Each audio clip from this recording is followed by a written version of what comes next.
Now at 5, a local group works to develop a tiny community to offer hope to the city's homeless. Continued holiday travel frustration. I'm Dina Demetrius with more on the Omicron-driven flight cancellations and delays. And we check out the eye drops that could replace reading glasses. The 4 states' most watched news starts now. Joplin will have a new fire chief in the new year. This is KOAM News at 5. The city manager this afternoon announced Gerald Ezel will become the new fire chief in February. He has more than 33 years of firefighting experience, 20 of those spent in Joplin. We're going to have more on the new fire chief tonight at 6. A local group wants to help the homeless in Joplin by giving them a place to start over. The old botany shop on East 7th Street in Joplin has been vacant for many years. However, Joe Johnson and other members of the community have a vision to turn it into a community center and tiny village for the homeless. Johnson was homeless for a time this past summer and says he got a first-hand view of what the community needs. I saw that there were a lot of needs being met, but some of the most basic ones, somehow we just weren't able to meet. For instance, just housing, somewhere to just have a roof over your head, where you don't have to worry about, where you're going to sleep every night. We're going to hear more from Johnson on the vision to help the homeless tonight at 6. Mild weather to start the work week. Nick Kelly. And thankfully dry to start this new work week out, at least for the time being, Dal. But a lot of cloud cover has been building back in after we saw actually partly sunny skies to start this afternoon out. But all this increasing cloud cover is not just because of an upper wave coming in, but another warm front developing off to the south and west, and this will really start to come into play as we go throughout the course of the evening and certainly by tonight. Let me show you with the first look at the future track. We're going to keep dry to start this evening out, but plenty of cloud cover in place. Temperatures primarily dropping back and holding steady around 49 to 50 degrees. But here's midnight. As that warm front lifts on through, we're going to expect quite a bit of rain, heavy rain for some, and even some thunderstorms. We'll see how much this can leave behind, how long this is an issue for our Tuesday, and we'll break down the rest of the forecast as well, coming up in a bit now. See you then. Ranchers in western Kansas have begun to recover from the deadly wildfires that torched their land earlier this month, but they acknowledge it's going to be a long process. Rich Kester, whose ranch is in Russell County, was among many that were damaged. It's typically busy time for caring for newborn calves or preparing a herd for winter this time of year. Instead, he's burying livestock. He says about 1/3 of his 200 cattle were killed.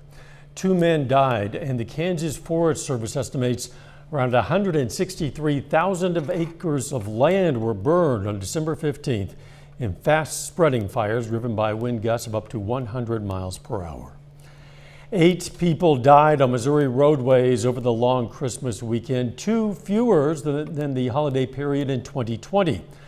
The Missouri State Highway Patrol said today that troopers worked 310 total accidents during the period from Thursday through Sunday, including 92 accidents with injuries.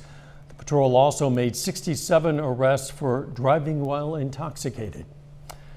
Frustration at the airports with carriers scrapping more flights today. Several airlines say COVID-related crew shortages are prompting those cancellations and delays. Dina Demetrius reports from Los Angeles International Airport. The holiday hustle and bustle is more like a drag. It's very frustrating, and we have plans already. We have a business to run and stuff like that. So now Patel's return flight to Kentucky isn't getting off the ground. It was for 9:24 and got delayed and went to 1 o'clock and all of a sudden got canceled. The Omicron-driven surge is forcing more flight cancellations with infections among pilots, crew, and airline staff. According to FlightAware, more than 1,000 flights with U.S. destinations were canceled Monday, and more than 3,000 were delayed. Airlines can't operate flights without the required number of pilots and flight attendants. Safety comes first. Now several airlines are calling on the CDC to update its COVID guidance for the fully vaccinated and reduce the quarantine isolation period from 10 days to 5 for breakthrough cases. Honestly, if it's good enough for hospital workers, for nurses and doctors, I think it should be good enough for the airline industry as well. While the disruption is certainly a hassle, experts say it should resolve itself when the holiday rush dies down. Once the airlines can stabilize their schedule for the next 5 days, then for the first quarter of 2022, it should be relatively okay. In the meantime, travel experts advise signing up for text alerts so you'll be notified immediately of any changes to your flight. And of course, pack your patience. Dina Demetrius, CBS News, Los Angeles. Another snag, travel experts say there's very limited inventory for rental cars, and those that are available at airports are exorbitantly priced. Still ahead, the rush of online holiday returns in an effort to make them more environmentally friendly. And next in Health Watch, the eye drops that could let some people throw away the reading glasses. Topping today's Health Watch, researchers from Columbia University and the University of Hong Kong are learning more about the fast-spreading Omicron variant. Their study found the strain is able to evolve quickly and evade immune protection from current vaccines and from previous infection. The study authors say booster shots are likely to improve the body's defenses. New research in the Journal of Infection finds young people are less likely to suffer from long COVID than previously thought. In an examination of previous studies, scientists found the majority of those ages 19 and younger were eventually able to make a complete recovery, avoiding persistent symptoms like headaches, fatigue, and loss of smell. A new study out of Texas suggests having a severe case of COVID-19 may put you at a greater risk of reinfection. It's compared to those who recovered from mild patients. Patients who required oxygen or ventilation had a more dysfunctional response from their infection-fighting B cells 5 months after becoming symptomatic. More than 128 million Americans deal with the hassle of reading glasses. But now a new eye drop may allow these people to get rid of their reading glasses for good.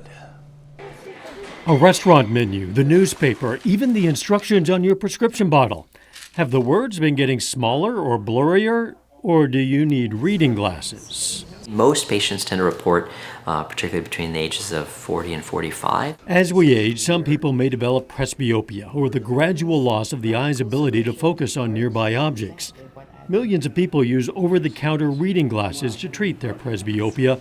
But now researchers say an eye drop called AGN 190584 may replace the need for those reading glasses. The eye drop treats the symptoms of the condition by targeting the eye's lens. The way that they go about this is constricting or making our pupil smaller, which creates a depth of field effect to give enhanced near vision.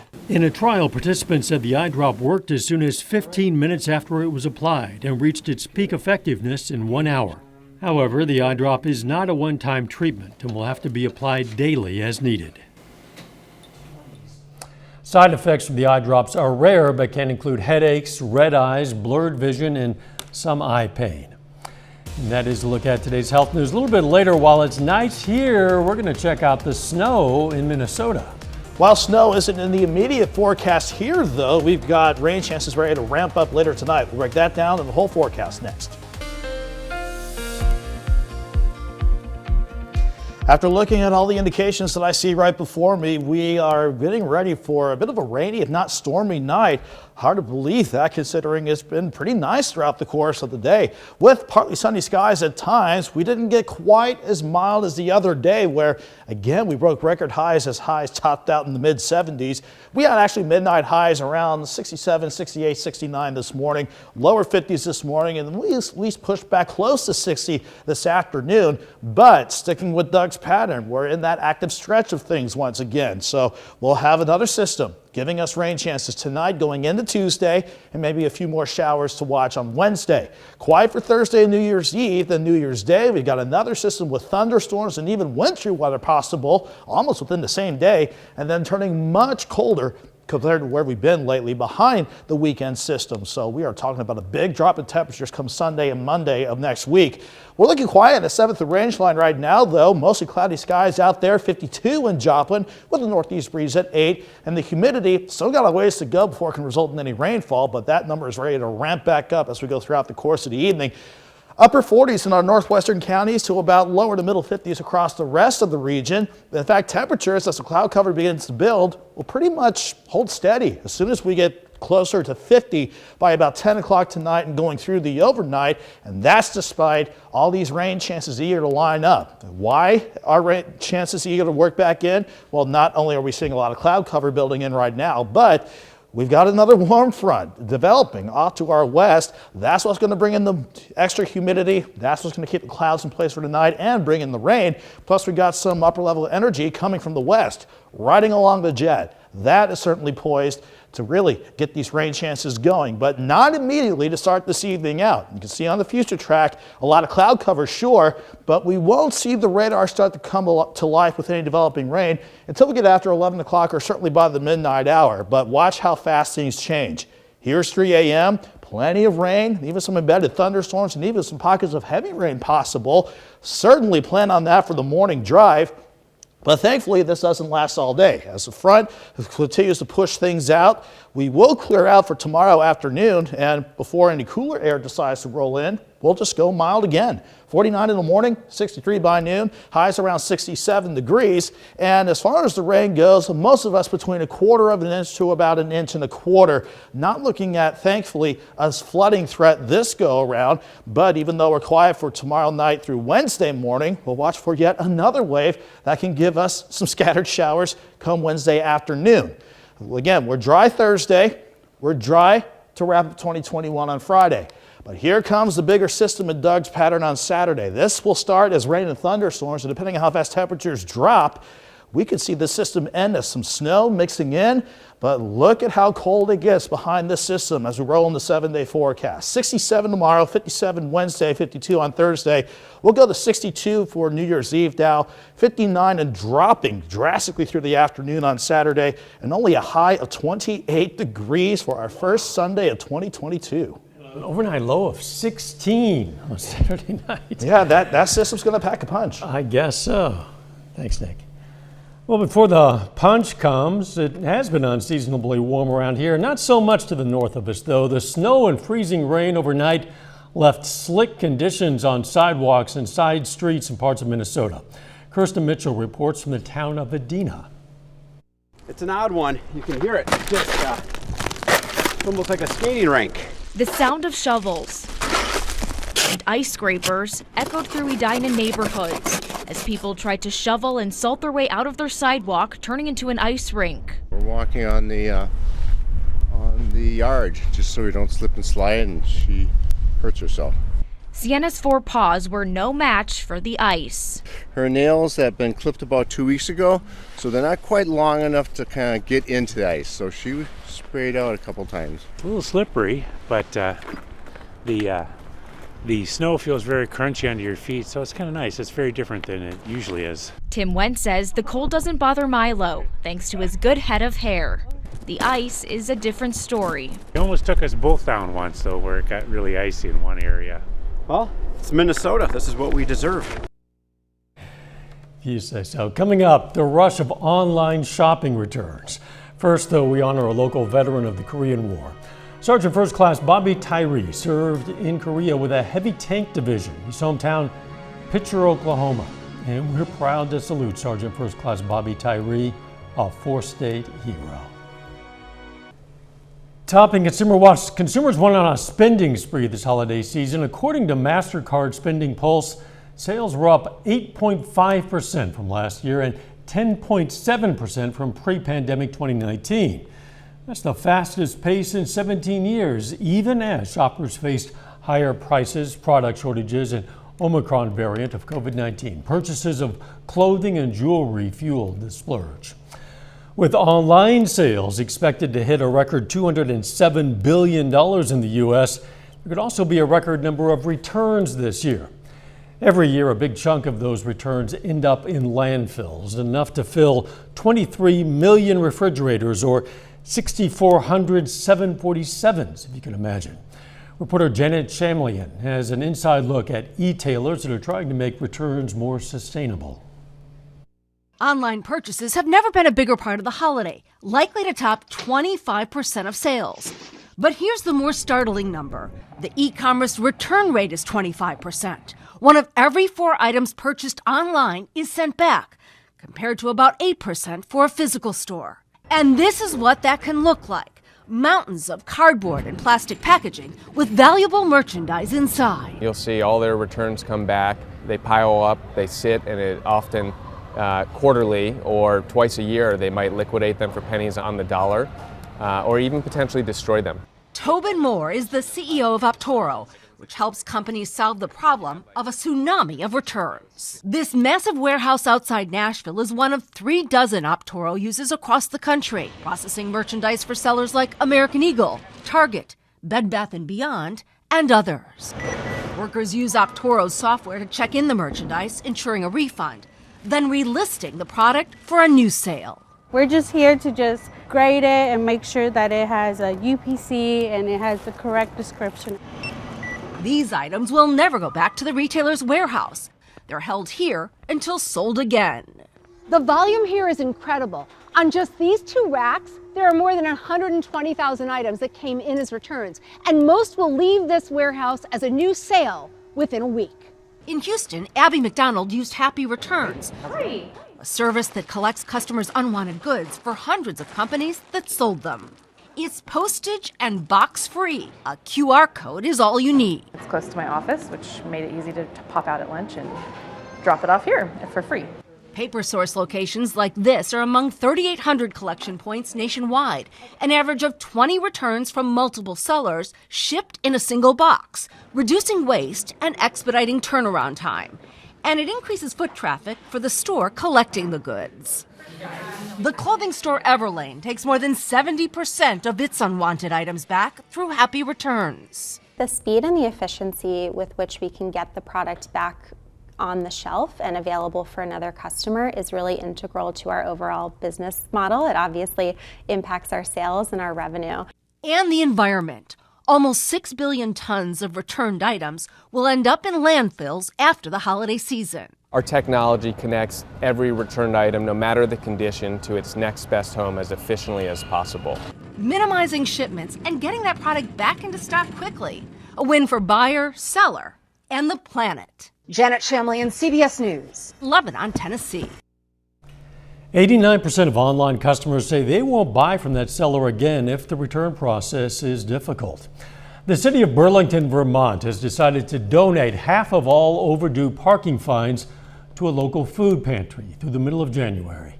The city says collectively residents owe about $900,000 and hopes this new Fines for Food program will inspire residents to pay off what they owe while helping feed their neighbors. Final check of the potentially wet forecast next.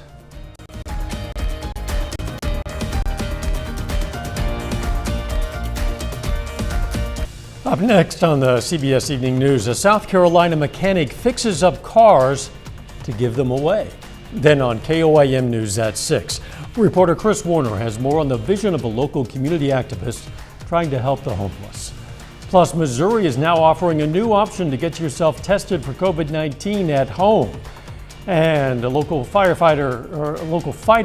aims to impress the UFC president. Stay with us for the CBS Evening News and then KOAM News at 6. Hey, finally, Diskey the Wonder Dog. This canine and her handler, Russ Rosenkrantz, performed for kids today at the Joplin YMCA. Two have been almost inseparable since Russ adopted Diskey as a puppy almost 7 years ago. Now Russ uses Diskey to entertain as Russ delivers motivational speeches. It is all about motivating kids to do better, harder work. And so we talk about hard work, determination, perseverance, overcoming obstacles, which me and Diskey both have done that. I'm a cancer survivor this past year. It was a long year, but she obviously helped me through that. In addition to performing at the Y, Russ and Diskey have appeared at schools and retirement homes. They hope to one day perform at Arrowhead Stadium. A rapt audience there. Who doesn't love a dog doing tricks? Rain chances on the way. Yeah, not to start the evening out, though. We're keeping things dry. But once we get after 11 o'clock or midnight through Tuesday morning, that's our next best shot for rain, even some thunderstorms. Still, that won't stop us from hitting highs around 67 tomorrow. Thanks for joining us. The CBS Evening News is next, and of course, we'll be right back here for KOAM News at 6. See you then. Let's make it a great evening.